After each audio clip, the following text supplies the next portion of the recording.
Le ta pranojmë, është një temë paksa e sikletshme, apo jo? Stigma shoqërore shpesh na bën të hezitojmë të kërkojmë ndihmë ose madje edhe ta diskutojmë hapur, por duke e kuptuar më mirë, mund ta trajtojmë edhe më me efikasitet. Dhe ja ku e kemi, e zezë mbi të bardhë.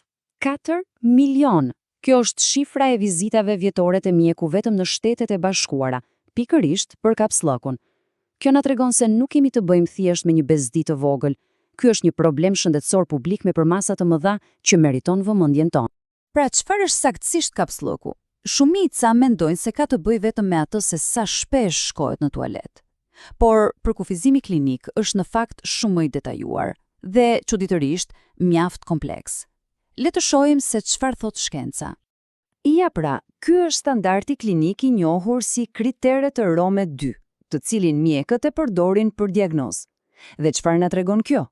Që nuk bëhet fjalë vetëm për frekuencën, bëhet fjalë për cilësinë e procesit, sforcimi i vazhdueshëm, ndjesia e mosbrazjes së plotë dhe lëvizje të rralla për një kohë të gjatë. Pra, është një çështje shumë më e thellë se sa thjesht të mos shkosh në tualet. Për të kuptuar pse ndodh kapsllëku, duhet të ndjekim udhëtimin që bën ushqimi. Sistemi ynë tretës është një proces i gjatë dhe i ndërlikuar dhe vonesat mund të ndodhin në faza të ndryshme, sidomos drejt fundit të këtij udhëtimi. Tani, ajo që është vërtet interesante këtu është ndryshimi drastik në kohë. Shikoni sa shpejt kalon ushqimi nëpër stomak dhe zorrën e hollë. Por pastaj arrin në zorrën e trash dhe mund të qëndrojë aty deri në 2 ditë. Është pikërisht në këtë fazë të gjatë ku uji absorbohet dhe ku, gjërat mund të fillojnë të bllokohen. Shumë nga këto shkaqe, nëse i shohim me kujdes, lidhen ngushtë me stilin ton modern të jetesës. Dietat me pak fibra, puna ulur për orë të tëra dhe dehidratimi janë faktorë të mëdhenj. Madje edhe diçka që thjesht sa injorimi i sinjalit të trupit sepse jemi shumë të zënë mund ta prish plotësisht ritmin natyral. E po, këtu gjërat bëhen vërtet interesante. Mund të tingëllojë e çuditshme, por mënyra se si ulemi në tualet ka një ndikim të madh biomekanik në aftësinë tonë për të zbrazur zorrët. Le të zhytemi pak më thellë në shkencën që fshihet pas kësaj. Kjo tabele shpjegon kaq qartë. Kur ulemi siç jemi mësuar në tualetet tona, këndi anorektal, pra këndi mes rektumit dhe kanalit anal, krijon një lloj kthese si një tubi përkulur. Imagjinoni të përpiqeni të shtyni diçka përmes një tubi të përkulur. Kërkon sforcim apo jo? Ndërsa qëndrimi mbledhur këmbësh e drejton atë tub, duke e bërë rrugën të lirë dhe duke kërkuar shumë më pak sforcim. Është thjesht biomekanik. Dhe ky citat nga një studim shkencor e vullos këtë ide. Trupat tanë janë ndërtuar për të kryer nevojat personale në pozicionin mbledhur këmbësh. Tualetet moderne, megjithse duken më të rehatshme, ndoshta nuk janë ideale për fiziologjinë tonë. Kjo na çon te një pyetje shumë praktike. Nëse qëndrimi mbledhur këmbësh është më i mirë nga ana biologjike, si mund ta imitojmë këtë me tualetet që kemi në shtëpi? A funksionojnë vërtet ato stolat e vegjël që shiten kudo? Le të shohim se si. Mekanizmi është genialisht i thjeshtë. Duke i ngritur këmbët mbi një stol të vogël, ne ndryshojmë pozicionin e legenit dhe kofshëve tona. Kjo krijon një kënd anorektal më të drejtë, shumë më afër pozicionit natyral të qëndrimit mbledhur këmbësh. Dhe shifrat flasin vetë. Një studim zbuloi se përdorimi i një stoli për këmbët e përgjysmoi kohën mesatare të nevojshme për një lëvizje të zorëve. Pjesëmarrësit gjithashtu raportuan ndjeshëm më pak sforcim. Pra, të dhënat janë mjaft bindëse. Mirë, tani le të kalojmë nga pseja te sija. Përveç qëndrimit, ka shumë mjete të tjera të fuqishme që mund të përdoren për të përmirësuar shëndetin e zorrëve dhe për të gjetur lehtësim.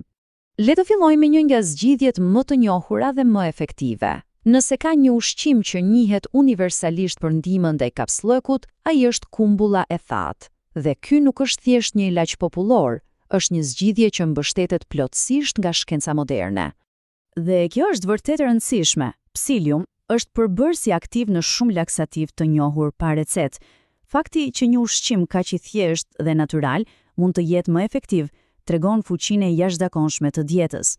Kumbullat e fata përmbajnë fibra dhe një alkool sheqeri të quajtur sorbitol, i cili ka një efekt laksativ natyral. Sigurisht nuk janë vetëm kumbullat e thata, një dietë e larmishme dhe e pasur me fibra nga burime si këto që shohim, është thelbësore. Gjithashtu, duhet menduar për ekosistemin e zorëve. Ushqimet probiotike si kefiri shtojnë baktere të mira, ndërsa ato prebiotike, si çepa dhe hudhra, shërbejnë si ushqim për ato baktere. Dhe mbi të gjitha, ujë.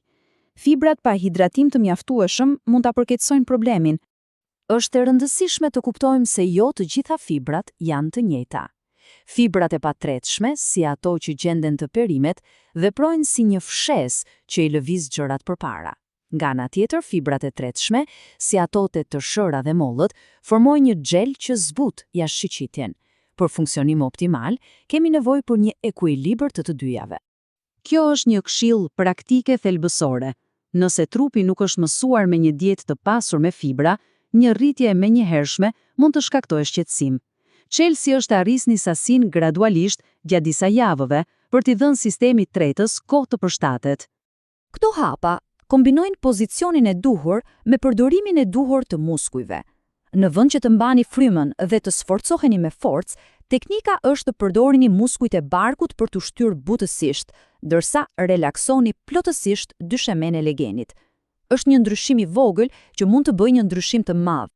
Megjithse ndryshimet në stilin e jetesës janë jashtëzakonisht të fuqishme, është thelbësore të dimë se kur kapsëllku mund të jetë shenjë diçkaje më serioze. Vetë trajtimi ka kufijtë e tij. Mirë, këtu duhet të jemi shumë të qartë. Këto janë ato që quhen flamur të kuq dhe nuk duhen injoruar kurrësi. Nëse kapsëllku shfaqet papritur dhe është diçka e re, ose nëse ka gjak në jashtëshitje, humbje peshe pa ndonjë arsye të dukshme apo dhimbje të forta, këto nuk janë gjëra që zgjidhen vetë. Janë sinjale të qarta që duhet kërkuar menjëherë ndihmë mjekësore, sepse mund të fshehin diçka më serioze. Dhe natyrisht, është e rëndësishme të theksohet se ky material ofron informacion të përgjithshëm. Kujdesi shëndetësor duhet të personalizohet gjithmonë sipas nevojave dhe historisë mjekësore të secilit individ. Përfundimisht, e gjithë kjo na lë me një pyetje provokuese. Nga dietat tona të përpunuara, te puna ulur dhe madje edhe dizajni tualeteve tona, shumë aspekte të jetës moderne duket se sfidojnë mënyrën se si trupat tanë janë krijuar për të funksionuar. Ndoshta zgjidhja për këtë dilemë të përditshme qëndron pikërisht në rilidhjen me ritmet tona më natyrale.